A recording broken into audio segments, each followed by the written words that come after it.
మార్పు చెందకపోతే నువ్వు ఎంత గెంతునా ఎంత చప్పట్లు కొట్టినా వేస్ట్. హల్లెలూయా. ఆ పాయింట్ మీకు అర్థమవుతే మాత్రం మీ బ్రతుకులు మాకు బాగుపడతాయి. వర్షిప్ చేస్తూ ఉన్నప్పుడు నువ్వు జంప్ అవుతా ఉన్నావు, మంచిది, ఆ అభిషేకం తట్టుకోలేక. లేకపోతే కన్నీరు ఏర్లై పారుతా ఉంది, మంచిది. లేకపోతే చప్పట్లు స్పీడ్ కొడతా ఉన్నావు, మంచిది. లేకపోతే దేవుడితో యొక్క ఏకాత్మ సంబంధం కలిగి ఉంటున్నావు, చాలా మంచిది. కానీ దీని ద్వారా నీ హృదయం కానీ మార్చబడకపోతే మాత్రము నువ్వు ఎప్పుడు అడగకపోయినా నేను పరిశుద్ధాత్మ దేవుని లెక్క అడుగుతాడు. జ్ఞాపకం చేసుకో. హల్లెలూయా. ఈరోజు చాలా మంది చాలా సంఘాల్లో ఈ విషయాన్ని మర్చిపోతా ఉన్నారు.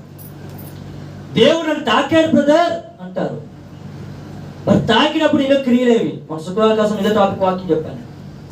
దేవుడిని ముట్టాడు బ్రదర్, వర్షిప్లో ఏదో తెలియని ఒక అభిషేకం అని తాకింది బ్రదర్, తెలియని ఒక వెలిగిన తాకింది బ్రదర్. లేకపోతే వర్షిప్ చేస్తా ఉన్నప్పుడు నేను ఎక్కడికో ఏదో మంచి అనుభవంలోకి వెళ్ళాను బ్రదర్ అంటారు, మంచిది.